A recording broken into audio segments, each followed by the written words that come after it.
Hey up, this is a video response to sjporr about where I started homebrewing, and just the small little story about what started me off on this road to brewing. Back in the old days, when I was at college, when I was much younger, like 18 or 19, I used to brew, and I just used to do homebrew, but that was brewing sort of some wicked beers, something that was cheap to brew, something that would just get you preloaded before you went to a party. So that sort of stopped after I got a job and I could afford to drink again. Then it was a long time before I started brewing again, and the thing that sort of changed the point, made me start brewing again, was my family and I were looking at sustainability and what we could do. What would happen if there was no power, if there was no food, if it was the end of the world or something like that. How could we survive? How could we keep on going? So we got chickens to raise them for eggs, also to raise them for meat, and we slaughtered our own chickens and things like that.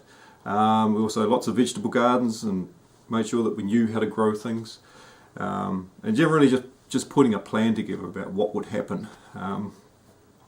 And one thing that I was concerned about was fuel, and what could we use for fuel if there was a shortage of fuel. Now, I'd read a lot of books about biodiesel and thought, biodiesel would be good. Problem with biodiesel was that diesel generators were really expensive, and there was more availability of petrol-based generators and things like that. So I started looking at ethanol, and I brought a still and started making my own ethanol. So initially I started making this ethanol just to see what it was like, and see whether it could be used as a fuel, which of course it can. And here in New Zealand you're allowed to own a still and make your own moonshine, as long as you don't sell it, which is pretty good. It's one of the only places left in the world that you can still be a moonshiner and not get prosecuted. You don't have to go hiding in the bush. So I started making ethanol, and it was coming out around 90% ABV. And I made a lot of it, and then I had to try and work out what to do with it, because I didn't need to use it in a car because I still had fuel and stuff like that. So I started making it into whiskies and bourbons and things like that, which was quite good. And I was giving that to people and just saying, here, try this, if you want to have a taste of a home brewed whiskey, something that hasn't got all those nasty chemicals in it. And my brother-in-law, he's a big Irish lad. He liked it a lot, but he drinks a lot of beer, and so he started brewing beer himself just with kits, and he brought a bottle of his beer around, and I tasted the beer and I went, that's right, I used to like drinking this stuff. This stuff was nice. It didn't give you a hangover in the morning. It was a really nice drink to have around. Not being a very big spirits drinker, I decided, let's give homebrewing beer another crack, and let's bring out the old fermenters and start that off again. So I brewed on and off for about a year just with some kits, joined a homebrew club, and started to get really excited about this. It was something that I could really see as a hobby. And my wife suggested to me that I should get a brand and put a brand together and make a plan for what I would do with my homebrew, whether it's going to be make a little brewery yourself or something like that, and just have a nice little goal to set yourself up with. So we were driving back from Auckland one day, back down to Wellington, and she came up with the name Another One. Call your brand Another One, which is really cool. You go up to a bar and you say, I'll have another one, please. And I have another one of those. I'll have another one. That's sort of where the naming came from. So I thought, yep, that's cool, that sticks. And then I set about trying to work out what to do. So I learnt some more about brewing. I started to change over to brew in the bags, and did some brew in the bags and put them out for people to taste and get some feedback.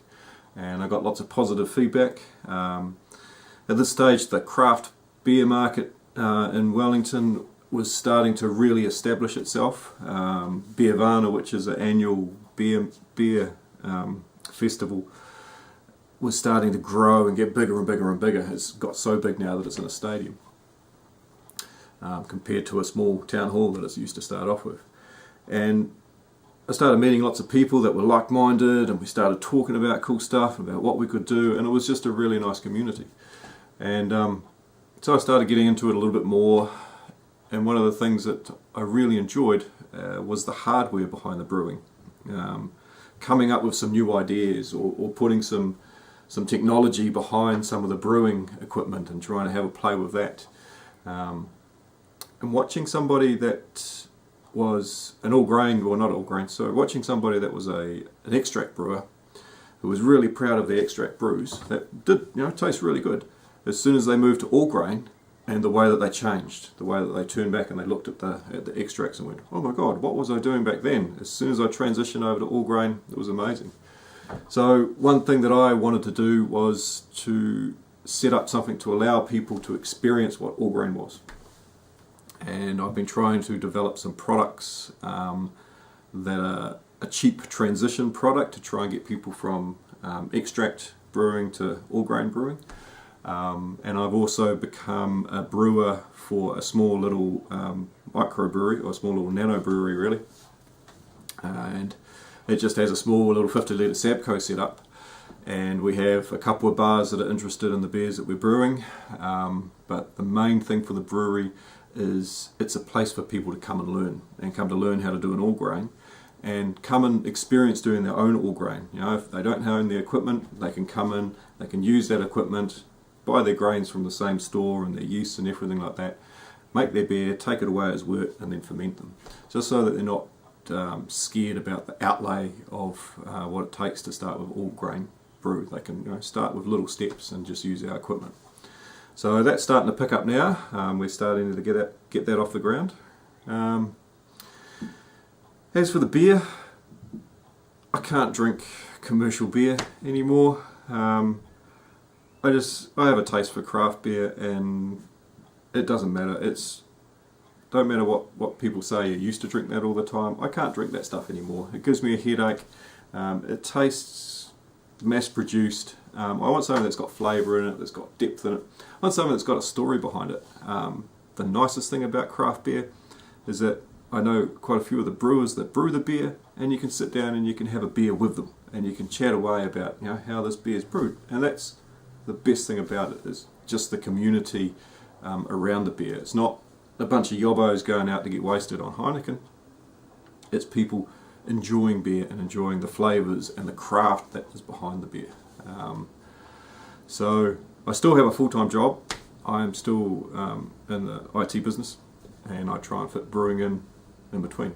But slowly and slowly this little brewing and working business is starting to collide. But it's good. It's a wonderful hobby. I love it. If it wasn't for the support of my family, especially my wife giving me the name Another One, and poking me to say, come on, go and do something, don't just brew beer, I wouldn't be as far as where I am now. And it's great. I love it. Anyway, thanks a lot. Great, sjporr. It's a great question to chuck out there to find out. Gets to see a little bit of the personality behind some of the brewers instead of just their beers. I'm looking forward to seeing some other people's responses to his question. And yeah, until our next video, which is probably a Homebrew Wednesday coming up soon, we'll catch you then. Cheers.